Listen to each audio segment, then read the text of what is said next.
Hello YouTube, this is part 5 of my Let's Play for Medieval Total War II, the Venice campaign, and this is the conclusion of the entire campaign.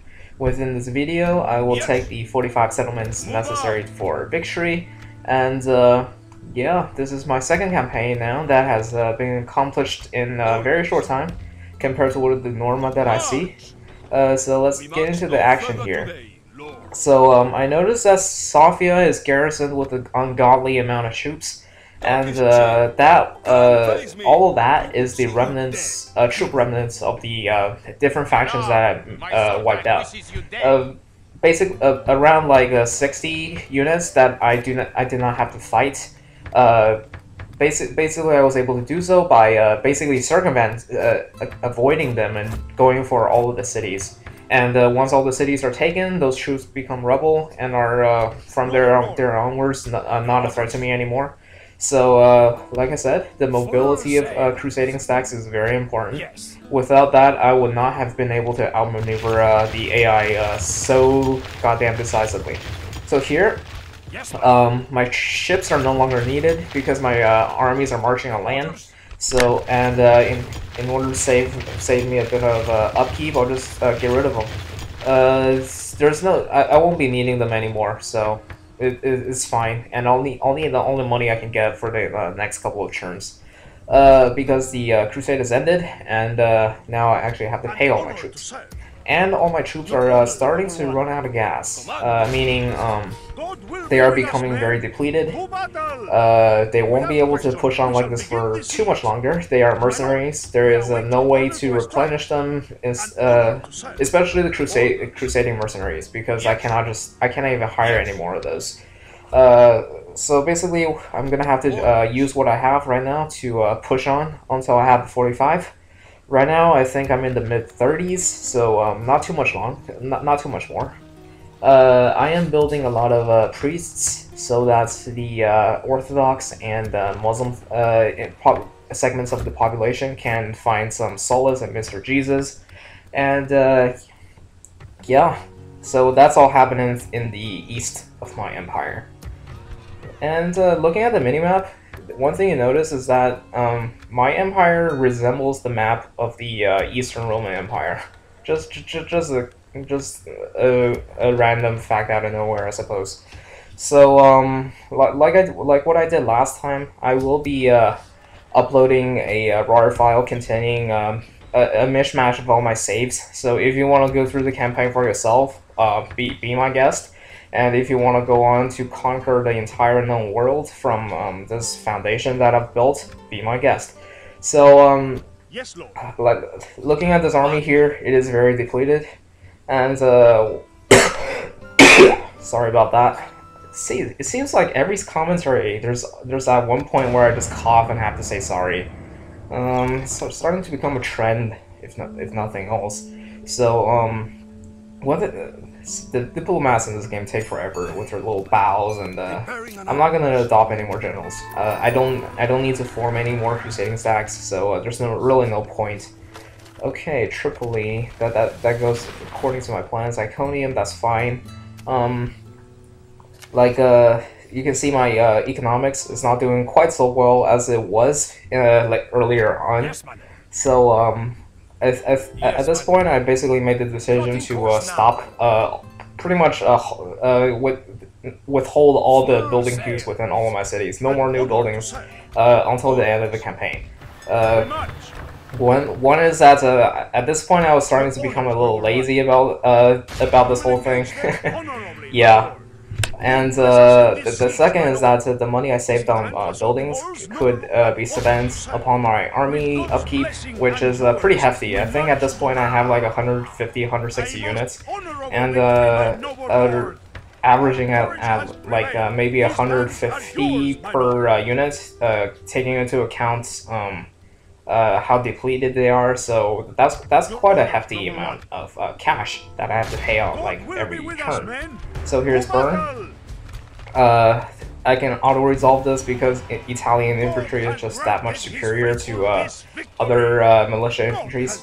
And yeah, like I said earlier many times about the Venetian infantry, in the first like 50 turns, they are godly compared to what others can field against you. And since this campaign stays well under 50 turns by almost 35 turns, so my Italian infantry are basically in their time of glory. So a bit more here. I'm just trying to keep Iconium happy. Like I planned like the settlements that I would need to take and whatnot beforehand before I actually started to play, and I can't really lose any of my settlements now for the math to work. That is.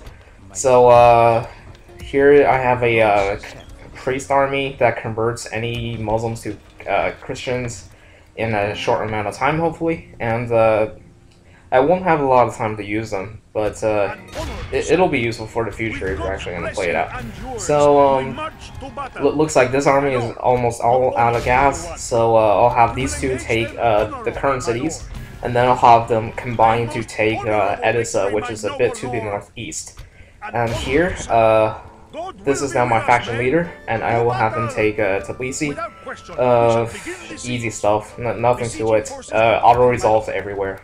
Well, once again, in this video, there aren't any fought-out battles because everything, as usual, is involves one side being hopelessly screwed. I think I use that phrase a little too much, but So yeah, here. I'm what I'm doing here is combining the troops so that I have a couple of more or less full stacks and a couple of very depleted stacks without actually losing any full units, so that I'll just retrain the very depleted stacks and I can use the full stacks to march right away. Minimizes the time my troops spent sitting on their asses and not doing much, and maximizes the time that they are in the field.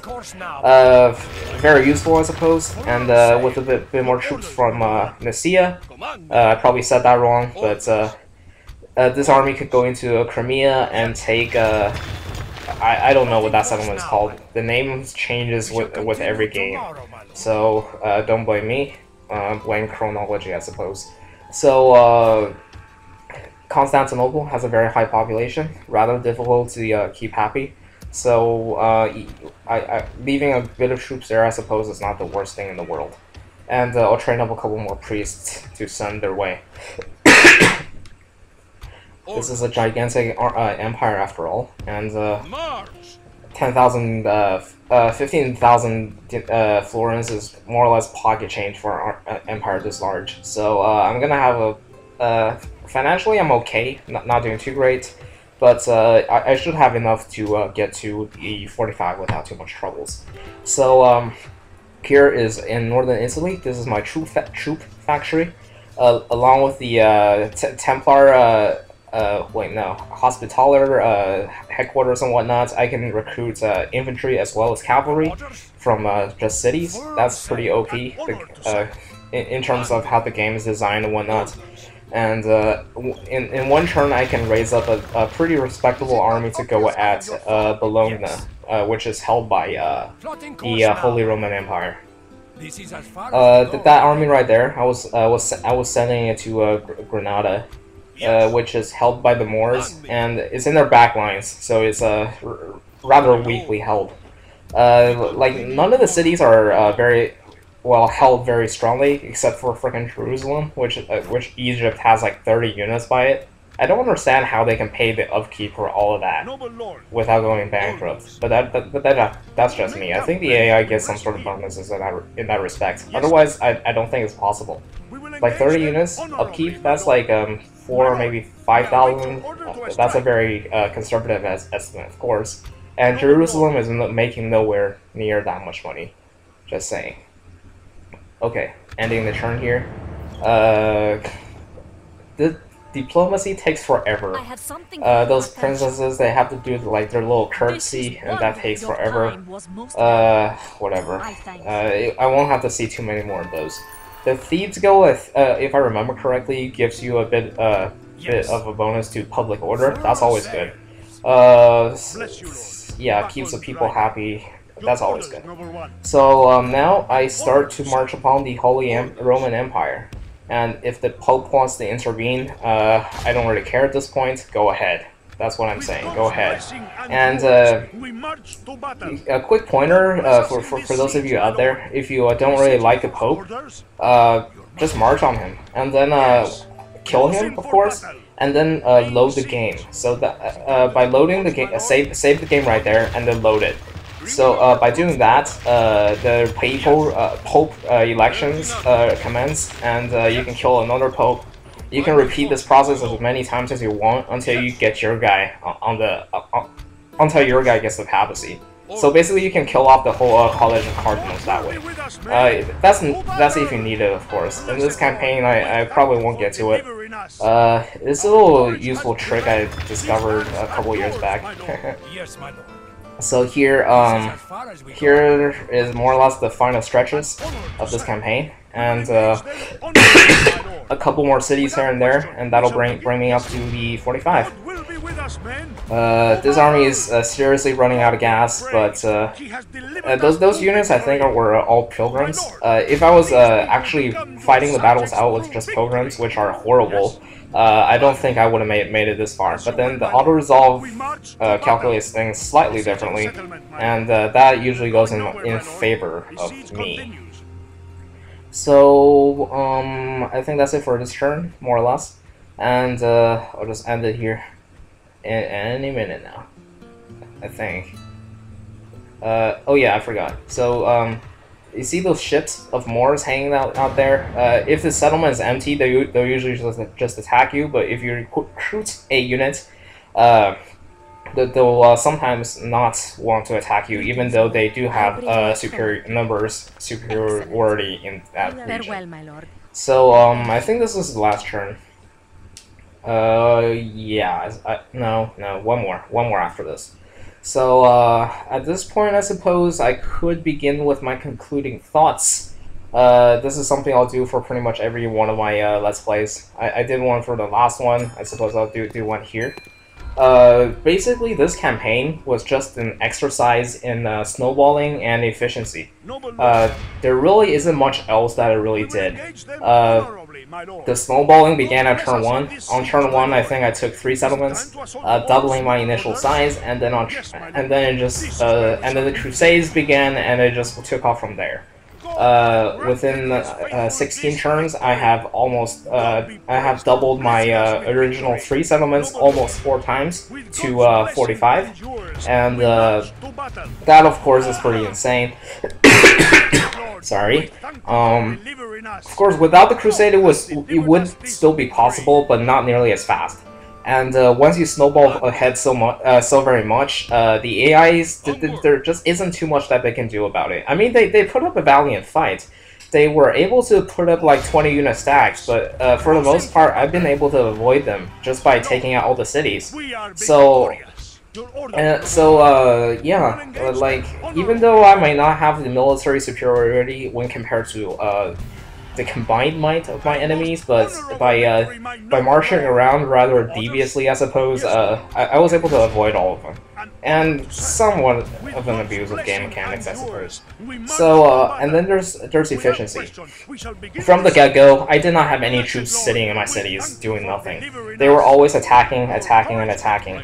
That's the best way, I suppose, to expand or get tougher.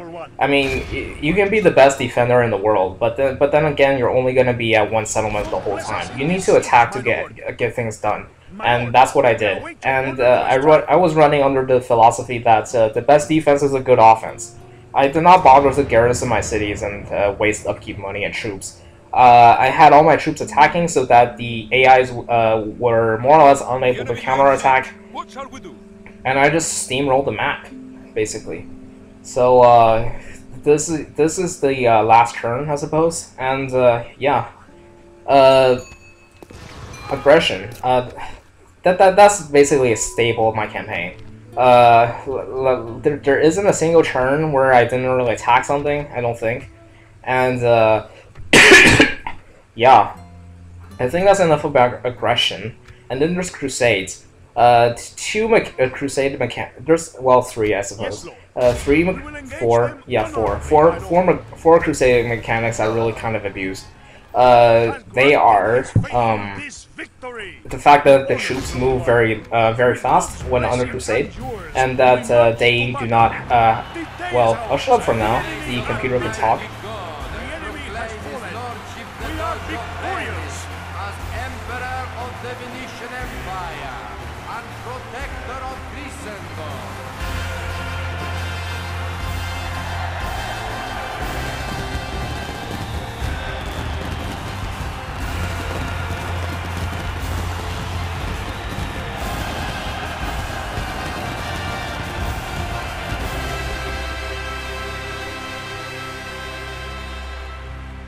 The riches of Venice are now legendary across the world.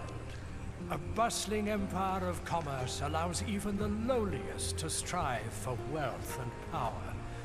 The achievements of the Venetians' greatest leader will ring through the ages.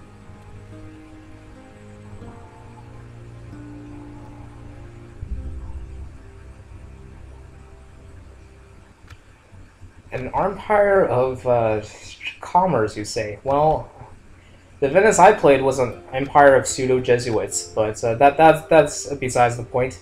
Here's the demographics of me compared to the top 4 factions.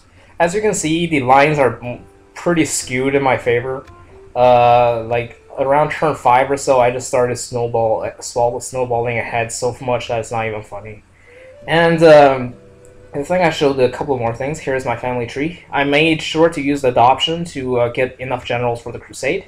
And I think I showed a couple more things. Oh, here is basically all my armies and navies and their leaders. And lastly is my end of turn report. As you can see, I have an ungodly amount of units. I did not lose like any battles. My KDR is what a 12-year-old FPS player would get erections over, and I am ranked 1 in just about everything. That's it for this campaign. I hope you enjoyed it, and see you next time, I suppose. I'll have something totally out of left field, so stay tuned.